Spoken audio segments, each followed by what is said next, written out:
Hello, everybody. Today is Sunday, and we are in Cumberland building. We are going in that building right there.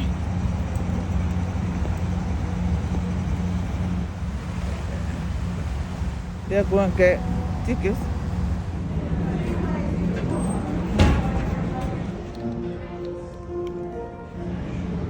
Just waiting outside with everybody else.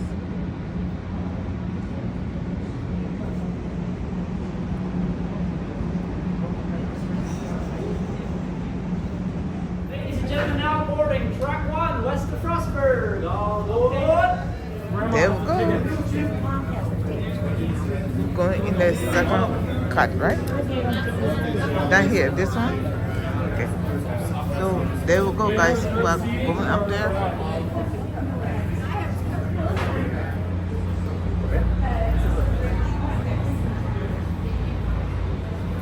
Into the left, right here. Thank you.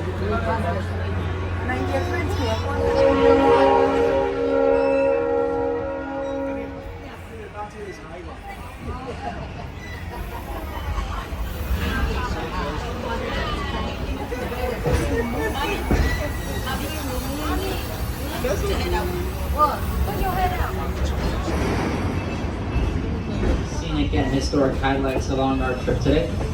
So please sit back, relax, grab a drink, and enjoy the ride. Thank you.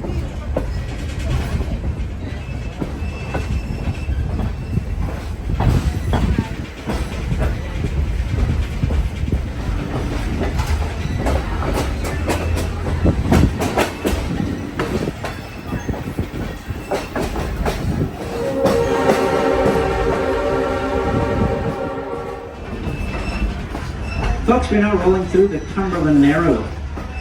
The Cumberland Narrows is a canyon that was carved between Haystack Mountain on the left-hand side of the train and Wills Mountain on the right by Wills Creek. It was a very important place in the early years of colonial America, as it was the only known gaps in the Allegheny Mountains that could afford travelers passage westward. The Narrows was also seen as an important asset by the railroads in the area, and as such, 6 railroads at one time called the Narrows home. The principal 2 railroads being the Western Railroad on this side, the one that you're riding on right now, and the Baltimore and Ohio Railroad, now CSX, on the other side of Wills Creek. You will notice how we are just about in elevation with the B&O's trackage.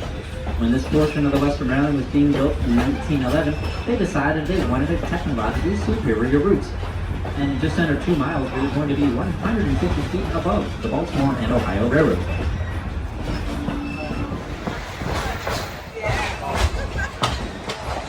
Ladies and gentlemen, we're now rolling through Eckhart Junction. Eckhart Junction is where all 6 of the railroads converged from the Narrows. The railroads were the Western Railroad, Georges Creek and Cumberland, Pennsylvania Railroad in Cumberland, and the Western Port Electric Railway shared this side of the canyon. Sharing the other side of the canyon was the Baltimore and Ohio Railroad and the Cumberland and Pennsylvania Railroad. The bridge we are about to cross was built in 1911 by the Keystone Bridge Works. It was also the site of a terrible train. The train lost control of its brakes at the summit of Big Savage Mountain and careened downhill 21 miles to its final resting point on this very bridge. The heroic crew did all they could to stay on board and slow the train down, but unfortunately it was all in vain.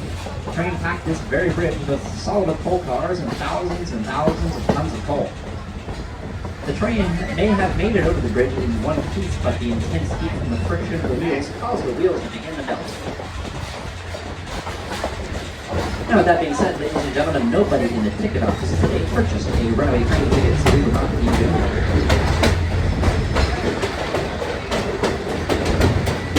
Inside that cave, they found various prehistoric specimens, including a saber-toothed tiger skeleton, a short-faced bear skeleton, and a juvenile mastodon.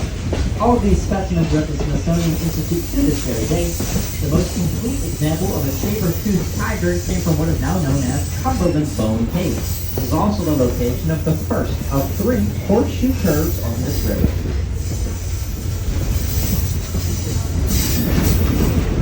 So if you guys hear any music, it's in the background, and nothing I can do about that. They are playing music on the train. Now, folks are also now passing the largest maple syrup sugar farm in the state of Maryland. Located on a farm just below the railroad in Corderville, Maryland, is known as S&S Maple. So you can see there are tubing connecting to the trees on the left and right hand side of the train.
This group began buying up the railroads all across the country, including the Denver and Rio Grande Western, the Wabash, the Wheeling and Lake Erie, and several others. Arguably one of the most important links in this chain was the Western Railroad, as its eastern terminal was located at the second largest port on the eastern seaboard, Baltimore, Maryland. Just after purchasing the Western Railroad, Gould began an aggressive expansion campaign that would eventually extend the Western Railroad by 300 miles into parts of Pennsylvania and West Virginia. Part of the plan of the expansion was for most of the infrastructure to be constructed to accept two tracks in the event of further expansion down the road. One such piece of infrastructure that at one time did have a double track is the Wash Tunnel directly in front of the train here. When the railroad builders got to the base of Pine Mountain here, they had two choices: build 2 miles of track along Pine Mountain or pump a 900-foot hole through it. And as you can tell from my speech, they decided on the hole.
Western Railroad had some of the largest steam locomotives of their type in the world, and as such they had a ferocious appetite for coal and water. This is also the location of Halfing Track, where trains coming downhill will stop between Cumberland and the summit of the original Western Railroad.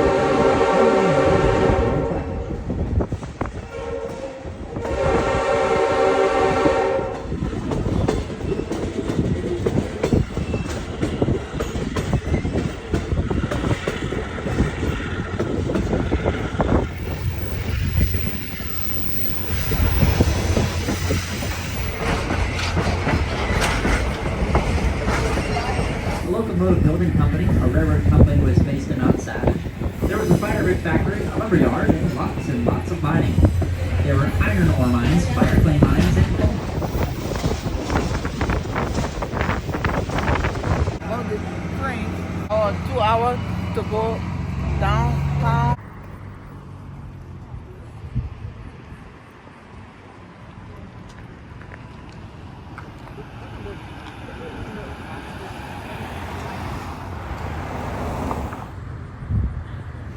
We are waiting for the shuttle to take us back to the train. We had to wait here.